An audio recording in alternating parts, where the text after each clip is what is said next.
ताज़ा तरीन वीडियोस के लिए हमारा चैनल सब्सक्राइब करके बेल आइकॉन प्रेस करें ताकि आपको मिले हर अपडेट सबसे पहले। हेडलाइंस आप जान चुके हैं। खबरों की तफसीलात में सबसे पहले जिक्र होगा अफसोसनाक हादसे का। कराची में नूरियाबाद के करीब बस और ट्रेलर में तसादुम से 5 अफराद जाँ बहक हो गए हैं, जबकि 20 से ज्यादा जख्मी हुए हैं। मरने वालों का ताल्लुक कराची के इलाके अंचोली से था। हादसा बस ड्राइवर की गफलत के बाइस पेश आया। मजीद जानते हैं डॉन न्यूज कराची के ब्यूरो चीफ काजी हसन से। काजी हसन, बताइएगा इस वाक़े से मुतालिक पुलिस ने क्या बताया है?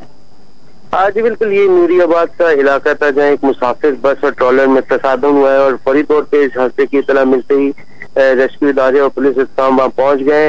हादसे के नतीजे में तकरीबन 5 अफराद के अब तक जाँ बहक होने की इत्तला है और हलाक और जख्मी वाले को कोटरी के करीबी अस्पताल में जो है वो वहीं मुंतकिल भी कर दिया गया। और बताया जा रहा है कि ये बस निस्बत खानदान जो था ये कराची का रिहायशी, कराची के इलाके अंचोली का रिहायशी थे। अभी फौरी तौर पे वहाँ पुलिस और रेस्क्यू इदारे पहुंच गए और तमाम इमदादी कार्रवाइयां वहाँ जारी हैं।